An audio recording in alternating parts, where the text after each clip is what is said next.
Bonjour et bienvenue pour une nouvelle vidéo de Noël, c'est-à-dire une vidéo spéciale pâle de Noël pour le Cold Winter Challenge. Comme l'année dernière, j'ai décidé de participer. Il me reste quelques livres d'ailleurs de l'année dernière que je vais remettre dans cette sélection-là. Je ne vais pas vous expliquer ce qu'est le Cold Winter Challenge. Si jamais vous avez des questions, je vais vous mettre en barre d'infos la vidéo de Margot à ce sujet parce qu'elle l'explique très bien vu qu'elle gère le challenge. Mais voilà, je ne vais pas entrer dans les détails. Comme l'année dernière, j'ai sélectionné les deux mêmes menus, c'est-à-dire magie de Noël et flocons magiques, et c'est tout. Après, il y a différents petits challenges en plus qui vont se rajouter suivant les couvertures, ce que l'on fait en lisant le livre, etc. Quelques petites options que je prendrai. Mais voilà, je tente pas le menu Nature Writing, ni le menu Stalactite ensanglanté. Donc, le premier menu qui s'intitule Magie de Noël, donc est sur une histoire, une romance qui se passe lors des fêtes de Noël ou jour de l'an. Dans cette catégorie-là, l'année dernière, j'ai réussi quasiment à tout lire. Il m'en reste juste un que je reconduis cette année comme ça. Voilà, je vide ma palle, je veux pas avoir plus de livres de Noël que ce que j'ai déjà. Il s'agit de la deuxième histoire présente dans cette intégrale qui s'intitule Coup de chaud en Alaska, écrit par Addison Fox et publié chez J'ai lu. Dans cette histoire-ci, on retrouve une jeune femme qui décide de quitter son New York natal pour aller en Alaska. Arrivée là-bas, elle se retrouve mêlée à une espèce de concours de beauté et bien sûr, ça va un petit peu déraper. Donc clairement, cette histoire, ça va être cocon, ça va être tranquille. J'en attends pas des masses, mais voilà, c'est parfait pour la période de Noël, il est très détendant.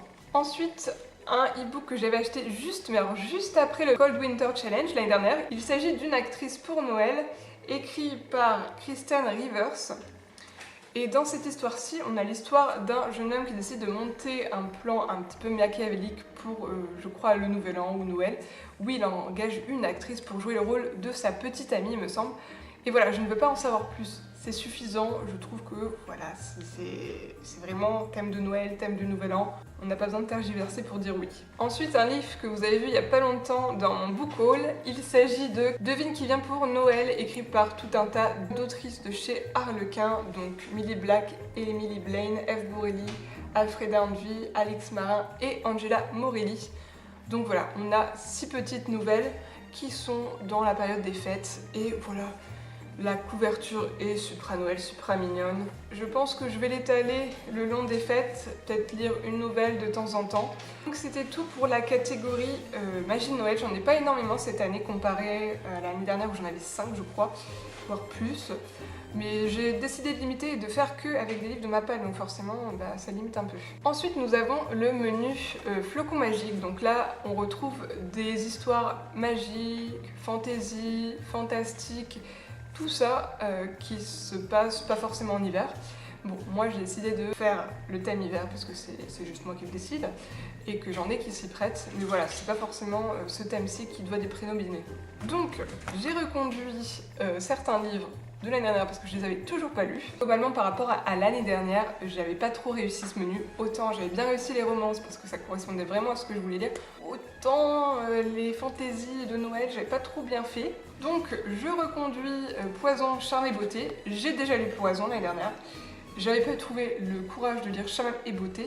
Je vais pas m'étendre dessus, ce sont des réécritures de contes de Blanche-Neige, La Belle et la Bête et Cendrillon. Donc Charme c'est Cendrillon et Beauté, bon, Belle et la Bête, sans doute. J'avais pas été plus que ça emballée par Poison et voilà, c'est pour ça que ça m'avait freinée. Et je voudrais le terminer. Bon, par contre, on est d'accord que le travail éditorial sur ce livre est juste magnifique.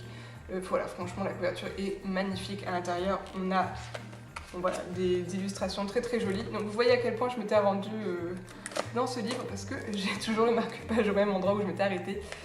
Donc voilà, je vais continuer et finir, je l'espère, ce livre aussi. Sinon, vous le reverrez l'année prochaine. Au moins, je voudrais lire Charme. Ensuite, dans les reliques de la palle de l'année dernière, bon, on avait également Animal, La Reine des Neiges, donc de Victor Dixon, publié chez Folio dans leur pôle fiction, autant pour moi chez Gallimard Jeunesse.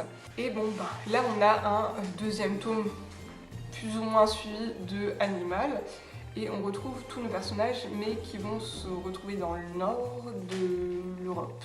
Voilà, pour essayer de déterminer cette fameuse prophétie des Reines des Neiges qui est en lien avec Blonde.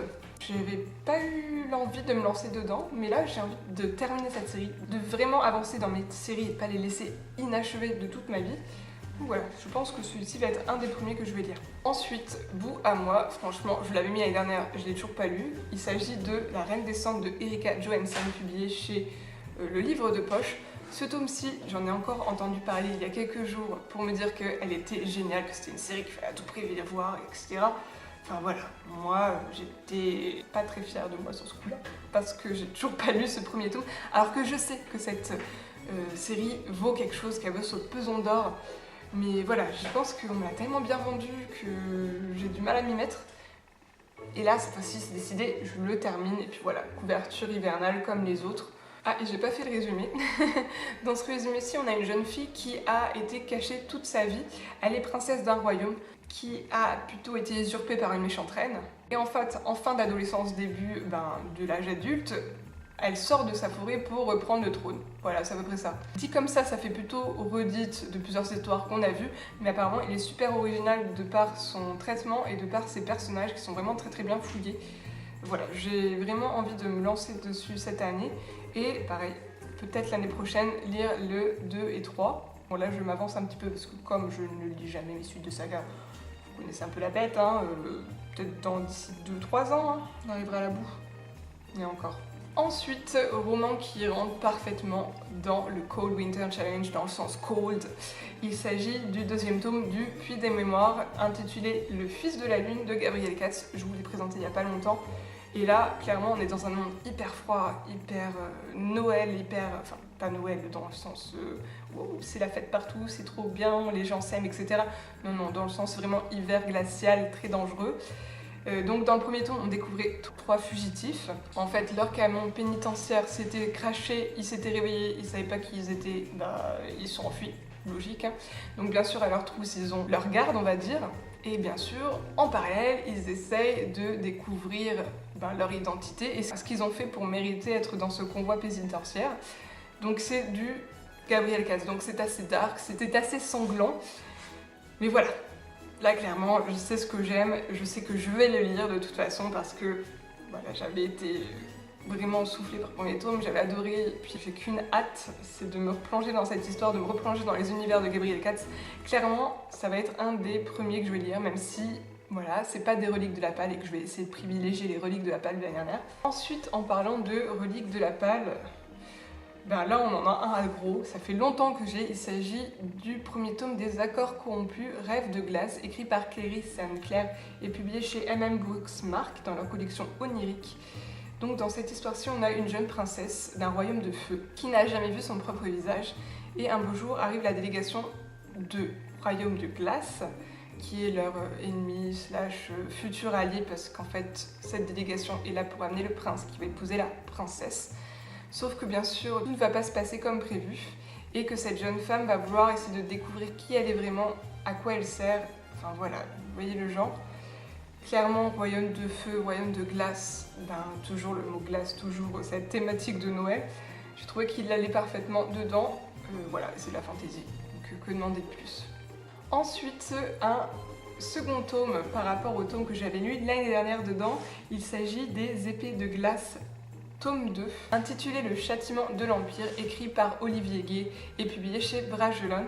Donc le premier tome, je l'avais adoré. Il partait sur le postulat qu'une jeune fille venant d'un royaume du Nord avait été retrouvée assassinée. Cette jeune fille est la fille de Baron Sanglant et en fait son père veut venger sa mort bien sûr et essaie de découvrir qui l'a tuée. Dans cette histoire-ci, il entraîne les 2 meilleurs amis de la jeune fille, respectivement un garde du palais et une jeune servante.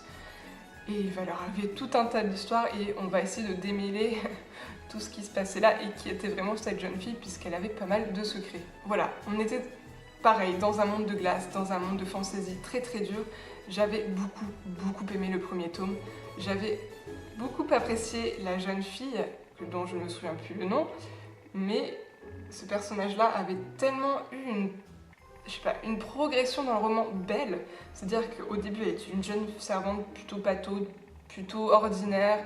Elle n'est pas forcément très belle, elle n'est pas forcément très mince, même avec un petit peu d'embonpoint parce qu'elle est pas mal nourrie au palais. Et en fait, elle devient cette jeune guerrière super fit, super forte, super décisive. Au début, c'est elle qui suit tout le monde, et à la fin, elle décide et elle envoie même bouler le jeune garde qui, lui, par contre, m'avait un petit peu agacée. Et que dire du baron, qui va avoir sa propre histoire que j'ai déjà en e-book, parce que honnêtement, ce baron sanglant, ancien gladiateur, ancien chien du roi, on a envie de l'aimer, de le détester à la fois, il est tellement plein de facettes, j'adore ce genre de personnage.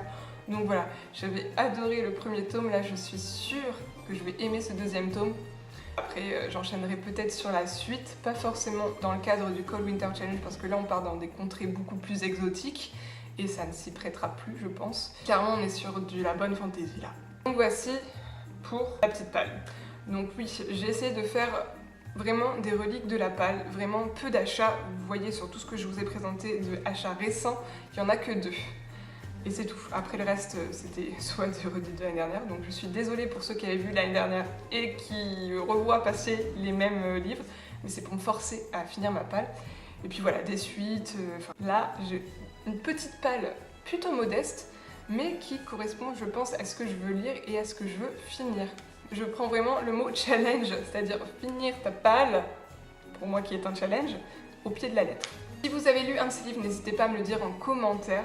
Si vous avez des suggestions de lecture, n'hésitez pas également en commentaire. Vous savez que je lis tous vos commentaires.